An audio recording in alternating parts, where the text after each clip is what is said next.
ketua RT, ketua RW ataupun perangkat desa lainnya dengan jajaran kepala desa maupun stafnya, itu jelas di undang-undangnya sudah diatur bahwa mereka tidak boleh terlibat dalam politik praktis. Ketika memang ada masyarakat yang berani melapor, kita akan lindungi identitas mereka.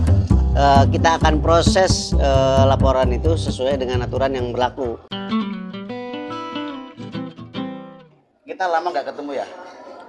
Hampir berapa tahun ini? 2 tahunan kali ya. 2 tahun lebih ya? 2 tahun lebih nggak ngopi bareng ini. Dan ini kebetulan ketemu di tempat favorit yang dulu ketika kami sama-sama liputan di lapangan itu pasti nongkrongnya di sini ya. Ngopi di sini, kasbon makan siang juga di sini ya. Sering di sini. Kantin Bude paling favorit. Mengawasi proses pemilihan umum, baik pemilihan legislatif, eksekutif, presiden maupun nanti pada saat pemilihan kepala daerah, pilkada, baik pilkada tingkat 2 maupun tingkat 1. Banyak para calon atau calon DPD ini yang sembarangan melakukan politik yang tidak sesuai dengan aturan yang sudah ditetapkan. Apa nih yang akan dilakukan Mas?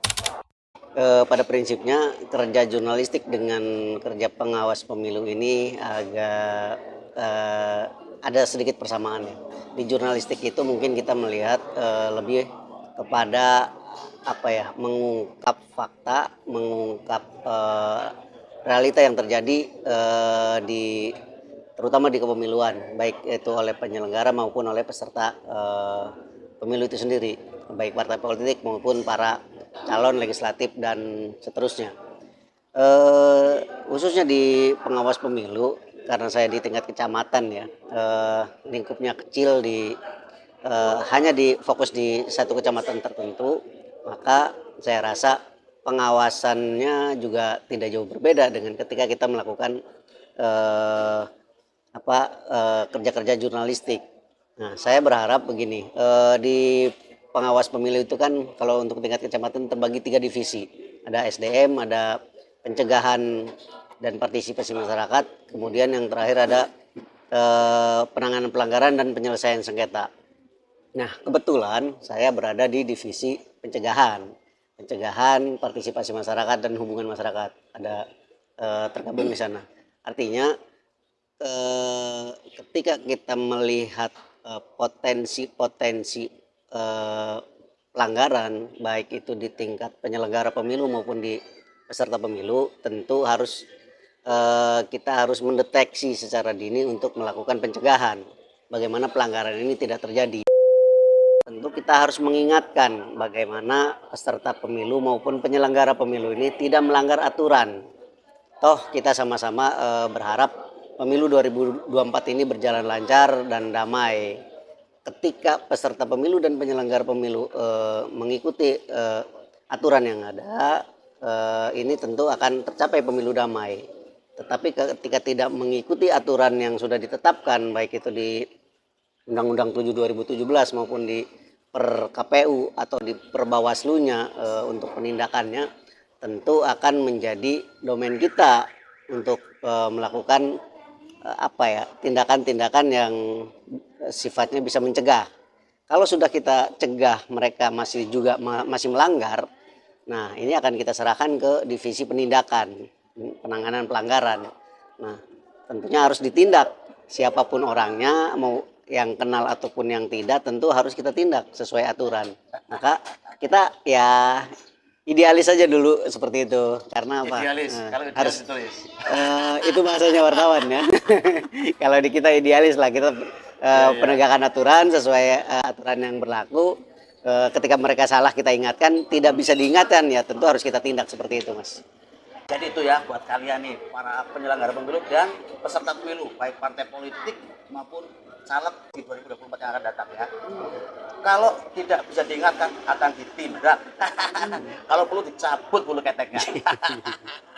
Ya, artinya biar penyelenggaraan pemilu di 2024 ini sesuai harapan, pemilunya damai, kita juga bisa menjaring calon-calon anggota legislatif yang berkualitas ya tentunya ya, tidak hanya menang, tetapi juga harus punya potensi untuk bagaimana membangun bangsa ini atau membangun daerah yang kita cintai ini. Karena kalau tidak begitu, asal jadi, asal duduk dengan berbagai cara yang dilakukan, misalkan dengan upaya-upaya apa istilahnya, berbagai upaya untuk menjangkau bagaimana dia harus duduk di legislatif misalkan. Nah ini kedepannya kan kita akan bisa mengukur kemampuan dia di legislatif itu sendiri, Mas. Kaitan dengan politik uang nih, yang kita wanti-wanti kaitan dengan politik uang, saya akan berusaha semampu saya di wilayah saya agar tidak terjadi politik uang yang sering didengungkan tetapi tidak ada wujudnya gitu, tidak ada, karena sulit ditindak nih, Mas. Karena kalau kita bicara politik transaksional ya, politik uang atau transaksional. money politik ini memang gerakannya gerakan bawah tanah, sulit untuk kita ungkap. Nah ini kan menjadi salah satu tantangan tersendiri dari bagi Panwas, bagaimana supaya dalam pemilu 2024 ya, yang terdekat kita ini ya, mendapatkan calon-calon legislatif, wakil rakyat dan pemimpin ya sesuai dengan harapan masyarakat. Dan apabila Panwas ini kebobolan, artinya sulit atau tidak bisa mengungkap apa yang dinamakan money politik atau politik transaksional itu, ya mau nggak mau kita akan dihadapkan lagi, dipertemukan lagi dengan para calon legislatif yang menjadi legislatif atau menjadi pemimpin di Republik ini, ya orang-orang yang syarat dengan korup ya. Mudah-mudahan tidak ya, Mas ya. Kalau bicara mengungkap politik uang memang ini agak sedikit rumit ya. Kenapa? Karena biasanya terjadi di bawah ini tidak secara langsung diberikan oleh si calon, tapi diberikan oleh orang-orang yang orang ketiga lah, mungkin pihak-pihak tertentu yang sudah ditunjuk. Atau mungkin begini, kenapa persoalan money politik atau politik transaksional ini sulit untuk diungkap? Karena uang itu nggak bisa bicara. Kalau uang bisa bicara, ditanya kamu sumbernya dari mana, bisa sampai ke kantongnya si A. Biasanya putus di tingkat bawah ya, artinya untuk penindakan sendiri kita masih agak sedikit sulit, tapi mudah-mudahan karena sekarang ini ada namanya pengawasan partisipasi masyarakat ya. Partisipasi masyarakat ini bagaimana masyarakat juga ikut mengawasi ketika terjadi pelanggaran-pelanggaran di tingkat bawah, baik itu politik uang ataupun pelanggaran lainnya, silakan masyarakat melapor ke sekretariat Panwas terdekat di wilayah masing-masing agar segera ditindaklanjuti seperti itu. Yang penting bukti-bukti yang dibutuhkan kuat, kemudian saksinya ada, lapornya juga ada. Karena kebanyakan nih, Mas, yang sudah kami tangani terutama di Panongan juga ada kejadian tetapi masyarakat tidak berani melapor.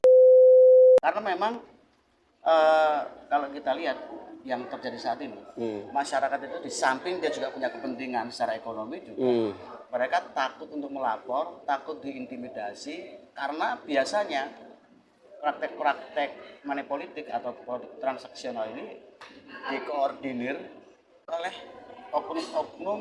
Di Indonesia ini oknum ya, kita bicara oknum ketua RT, oknum ketua RW, sehingga sulit untuk kita ungkap. Dan rakyat yang akan melaporkan ke Panwas ini tidak ada yang berani karena tersandra oleh kekuasaan oknum ketua RT dan oknum ketua RW. Oknum ya, garis bawahi oknum. Ketua RT, ketua RW ataupun perangkat desa lainnya dengan jajaran kepala desa maupun stafnya, itu jelas di undang-undangnya sudah diatur bahwa mereka tidak boleh terlibat dalam politik praktis. Ketika memang ada masyarakat yang berani melapor, kita akan lindungi identitas mereka. Kita akan proses laporan itu sesuai dengan aturan yang berlaku. Nanti ketika terbukti misalkan ada oknum kepala desa dan perangkat desa, sesuai Perbub itu perangkat desa itu sampai tingkat kejaruan ya, seperti itu.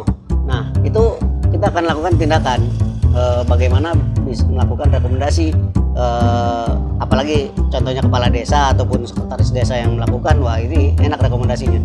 nggak perlu mereka dipecat dari jabatannya kan begitu. Jadi itu ya buat kalian semua dimanapun di seluruh Indonesia dari Sabang sampai Merauke itu yang asal Pulau Roti.